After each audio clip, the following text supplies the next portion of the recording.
Your sister left a casserole on your porch last winter because she thought you couldn't afford groceries that month. You found it on the steps when you got home from work, still warm, a sticky note on top in her handwriting. Didn't want you to worry about cooking this week. Love you? You stood there holding a dish you didn't need, made by a woman who has no idea that the account 2 clicks away on your phone has more in it than her house is worth, and you didn't correct her. You said thank you? You ate the casserole. That's the moment you understood exactly how good you'd gotten at disappearing. It started small, the way these things always do. Years ago, when you got your first real raise, you didn't buy anything. You kept driving the same car, kept living in the same apartment a year longer than you needed to, and quietly opened a brokerage account nobody else knew existed.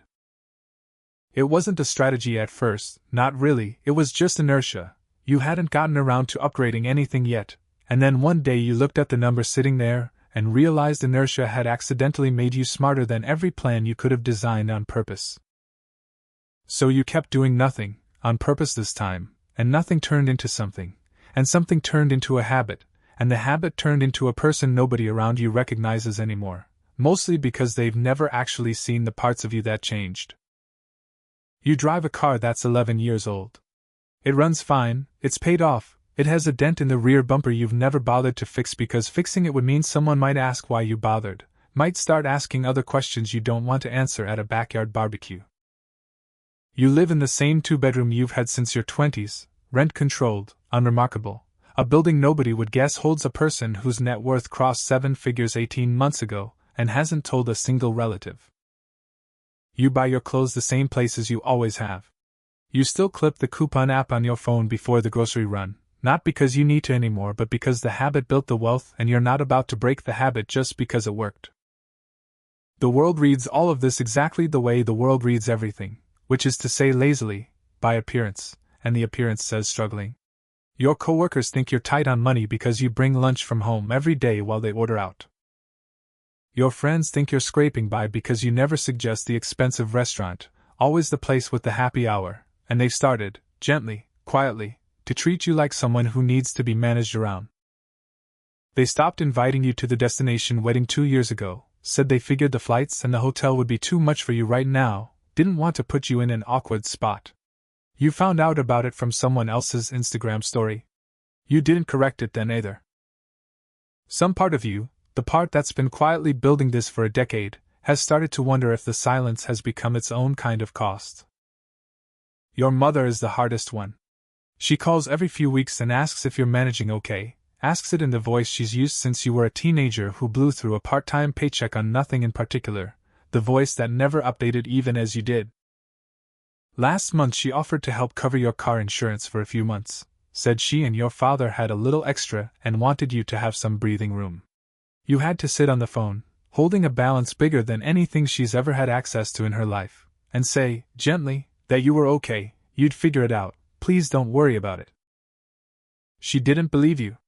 You could hear it in the pause before she changed the subject. She thinks you're too proud to admit you need it. The truth is so far in the opposite direction from what she believes that you don't even know how you begin to close the gap, so you don't try. There was a moment, about 2 years ago, when you almost told them everything. Your cousin had just had a baby and the family was doing a group gift, and the suggested contribution was $200, a number that would have been a real stretch for you a decade ago, and is now, genuinely, less than a rounding error in your monthly numbers. Someone in the family group chat, not unkindly, suggested maybe you could do 50 instead, no pressure, we know things are tight for you right now. You stared at that message for a long time. $200 wouldn't have moved anything in your life. But sending it, the full amount without comment, would have started a conversation you weren't ready to have, would have made people start doing the math on you, the same kind of math you've spent 10 years making sure nobody had reason to do. You sent 50. You told yourself it didn't matter. It mattered more than you expected it to. That's the part nobody warns you about when they tell you to build wealth quietly, to avoid lifestyle inflation, to let compound interest do the heavy lifting while you stay invisible. They tell you about the money side, the discipline, the boring brilliance of consistency, and they're right about all of it. The numbers don't lie and the strategy works exactly the way they promise it will. What they don't tell you is what it costs on the other side of the ledger, the side that doesn't show up on any statement. It costs you the casseroles people leave out of love for a person they think is struggling. It costs you the wedding invitations. It costs you your mother's trust that you're okay, because okay, to her, has always had a specific visible shape, and you stopped matching that shape years ago on purpose.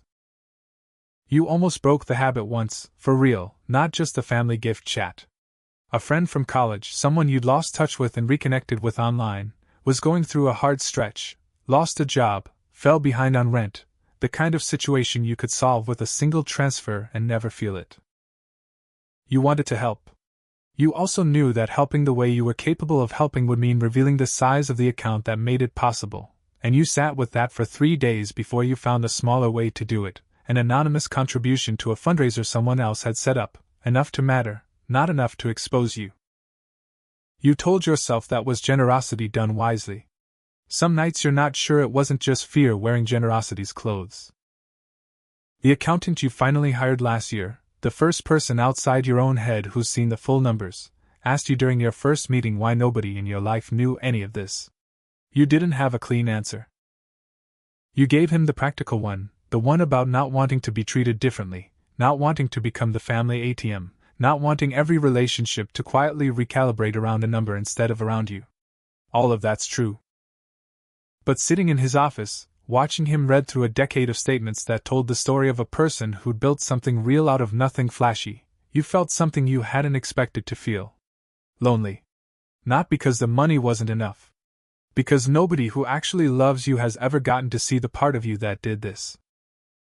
You think sometimes about the night it really started, 11 years ago, sitting at a kitchen table in a different apartment with a calculator and a list of expenses, trying to figure out if you could afford the extra $50 a month for a retirement contribution your employer would match. You remember deciding, almost arbitrarily, that you would never let your spending know about a raise before your savings did. You didn't know, that night, that you were building a person nobody around you would recognize a decade later. You just knew the number on the calculator felt better than the number on the credit card statement, and you wanted more nights that felt like that one. Your brother is the opposite of you, has been since you were kids. He makes good money, always has, and every dollar of it has a destination before it lands: the truck, the boat he uses 4 times a year, the watch he bought to celebrate a promotion that came with a raise he'd already spent before the ink dried on the offer letter. People assume he's the successful one. He drives the right car, wears the right brand, posts the vacations. At the last family gathering, someone made a joke about how he's clearly the one doing well and you're the one who needs to get it together, and everyone laughed, including you, because the alternative was explaining a decade of decisions nobody at that table was prepared to hear about. He came to you last year, quietly, the way people do when the version of themselves they've been performing starts to crack under its own weight. Needed a loan. Not a small one. He didn't know what he was actually asking when he asked, didn't know what the request looked like sitting next to what you actually had. You helped him, more than he expected, less than you could have, structured carefully so it looked like stretching rather than what it actually was, which was barely noticeable. He thanked you like you'd sacrifice something. You let him believe that, because the alternative was the conversation you've spent 10 years avoiding, and some habits, once they're load-bearing, don't come down easy just because the original reason for building them has started to feel less necessary than it used to. There was a moment, a few months after you helped your brother, when the invisibility almost cracked wide open in a way you couldn't control. A former coworker, someone you hadn't spoken to in years, reached out to ask if you'd be a reference for a mortgage application, the kind where the lender calls and asks pointed questions about someone's character and reliability. You said yes without thinking much of it, and a week later a loan officer called, polite, businesslike, working through a script. Near the end of the call, almost as an afterthought, she asked what you did for work and, when you told her, made a small comment, "Oh, that's a stable field, must be nice," before moving on to the next question. It was nothing. It was 30 seconds of a 40-minute call. But you hung up and sat with it for an hour, turning over how easy it would have been for that conversation to go differently, for her to ask a different question, pull a different thread, and for the careful architecture you built over a decade to come apart over a mortgage reference call for someone you barely talk to anymore. You started, after that, keeping a kind of mental ledger of close calls, places where the truth had almost surfaced and didn't. The tax preparer 2 years ago who did a double take at your investment statements before catching himself and saying nothing, professional enough to let it go. The old college roommate who saw your LinkedIn profile and texted, half joking, "You're killing it, must be making bank by now," and you deflected with a joke about cost of living, the same deflection you'd used a dozen times before, smooth enough that nobody ever pushed back. Each close call passed without consequence, and each one left behind the same quiet residue, a reminder that the wall you'd built wasn't actually as solid as it felt most days, that it had simply never been properly tested, and that someday, eventually, probably when you least expected it, something would test it. The accountant, the one who finally saw the whole picture, became something unexpected after that first meeting, not just someone who managed your numbers but the only person you could actually talk to about any of it without performing the smaller version of yourself first. You found yourself looking forward to the quarterly check-ins in a way that surprised you, not because you particularly enjoyed reviewing capital gains, but because for 45 minutes, 4 times a year, you got to be a whole person in front of someone else, no editing, no $50 contribution to a group gift, no careful answer about the car. He asked you once, casually, near the end of a meeting, whether you'd ever thought about what it would take to just tell people, not all at once, not a dramatic reveal, just stop actively managing the story. You told him you didn't know. You're still not sure that's a lie. Your father, unlike your mother, has never once offered to help with anything, and for a long time you assumed that was simply his way, less involved, less emotionally present than your mother in the small domestic ways that show up as casseroles and insurance offers. You've started to wonder, more recently, whether it's something else entirely. He asked you once, years ago, completely out of nowhere, sitting at his kitchen table after a meal, whether you were doing okay with money, not in the worried tone your mother uses but in something quieter, more careful, like he was leaving a door open rather than checking on a problem. You told him you were fine, the standard answer, and he just nodded and changed the subject, the way he does with most things that matter to him.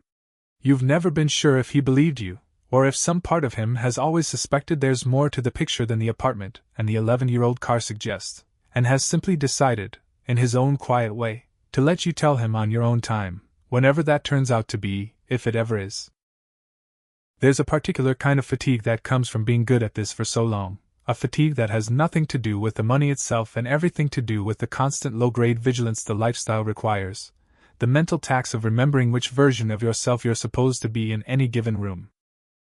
At work, your coworkers know you as careful with a packed lunch. At your mother's house, you're the son she still worries about. At the family group chat, you're the cousin who can only manage $50. Keeping all of those versions consistent, never letting one slip into another, has become its own quiet, exhausting second job, one that doesn't pay anything and never clocks out, running constantly in the background of every interaction you have with anyone who's known you longer than your accountant has. There's a number in your head, a point where the gap between what you have and what your life looks like will have grown so large that the silence will start costing more than the honesty would, where the casseroles and the missed weddings and the careful $50 gift chat contributions will add up to a kind of loneliness the money was never supposed to create. You haven't hit that number yet. You're not sure you'll recognize it when you do. What you know now, more clearly than you did a decade ago at that kitchen table with the calculator, is that quiet wealth and quiet suffering can look identical from the outside, and the people who love you will fill in whichever story matches what they can see, because that's all any of us ever have to go on, the visible parts of each other. You built something real by making sure nobody could see it. You just didn't account for what it would feel like to be loved consistently, for a person you stopped being years ago, while the person you actually became sits quietly behind a dent you never fixed, on a porch step, next to a casserole nobody needed to make.